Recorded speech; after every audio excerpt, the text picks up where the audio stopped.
ಬೇಡರಡ್ಡಿಹಳ್ಳಿ ಗ್ರಾಮ ಪಂಚಾಯಿತಿ ವ್ಯಾಪ್ತಿಗೆ ಬರುವ ಬಂಜಿಗೆರೆ ಗ್ರಾಮದಲ್ಲಿ ಸರ್ಕಾರಿ ಹಿರಿಯ ಪ್ರಾಥಮಿಕ ಶಾಲೆಯ ನೂತನವಾಗಿ ನಿರ್ಮಾಣ ಮಾಡಿರುವಂಥ ಆಟದ ಮೈದಾನವನ್ನು ಗ್ರಾಮ ಪಂಚಾಯಿತಿ ಅಧ್ಯಕ್ಷರಾದ ಅರುಣ್ ಕುಮಾರ್ ಹಾಗೂ ಎಸ್ಟಿಎಂಸಿ ಅಧ್ಯಕ್ಷರಾದ ಹಾಗೂ ಊರಿನ ಗಣ್ಯರ ಸಮ್ಮುಖದಲ್ಲಿ ಜೊತೆಗೂಡಿ ನೂತನವಾಗಿ ಶಾಲಾ ಆಟದ ಮೈದಾನವನ್ನು ಉದ್ಘಾಟಿಸಲಾಯಿತು.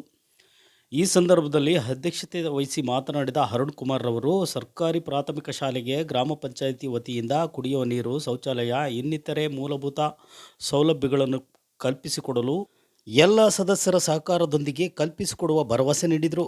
ಮಕ್ಕಳು ದೈಹಿಕವಾಗಿ ಮಾನಸಿಕ ಖಿನ್ನತೆಯಿಂದ ದೂರ ಸರಿ ಹೊಂದಲು ಆಟಗಳು ಸಹಕಾರಿಯಾಗಿವೆ ಎಂದು ಹಾಗೂ ಮಕ್ಕಳು ಆಟದ ಜೊತೆಗೆ ಪಾಠ ಪ್ರವಚನಗಳಲ್ಲಿ ಮುಂದಾಗಿ ಎಂದು ಹೇಳಿದರು. ಈ ಸಂದರ್ಭದಲ್ಲಿ ಎಸ್ಟಿಎಂಸಿ ಅಧ್ಯಕ್ಷರಾದ ಸಂತೋಷ್, ಉಪಾಧ್ಯಕ್ಷರಾದ ಶ್ರೀಮತಿ ಕಲ್ಪನಾ, ಬಡ್ತಿ ಮುಖ್ಯೋಪಾಧ್ಯಾಯರಾದ ಗೋವಿಂದ್ ರಾಜ್, ಎಸ್ಟಿಎಂಸಿ ಸದಸ್ಯರುಗಳಾದ ತಿಪ್ಪೇಶ್, ಶ್ರೀಮತಿ ಗೀತಾ, ರಾಜಣ್ಣ, ಶ್ರೀಮತಿ ಮಾಲಾಶ್ರೀ, ಶ್ರೀಮತಿ ಶಿವಮ್ಮ, ರವಿಕುಮಾರ್, ಶ್ರೀಮತಿ ಲಕ್ಷ್ಮಿ, ಕರಿಯಣ್ಣ, ಶ್ರೀಮತಿ ತಿಪ್ಪಮ್ಮ, ಶ್ರೀಮತಿ ಲಕ್ಷ್ಮಿ, ದಾದಾಪೀರ್, ಶ್ರೀಮತಿ ಧನಲಕ್ಷ್ಮಿ, ತಿಪ್ಪೇಶ್, ವೀರೇಶ್, ಶ್ರೀಮತಿ ಕವಿತಾ ಹಾಗೂ ಊರಿನ ಮುಖಂಡರು ಇತರರು ಇದ್ದರು.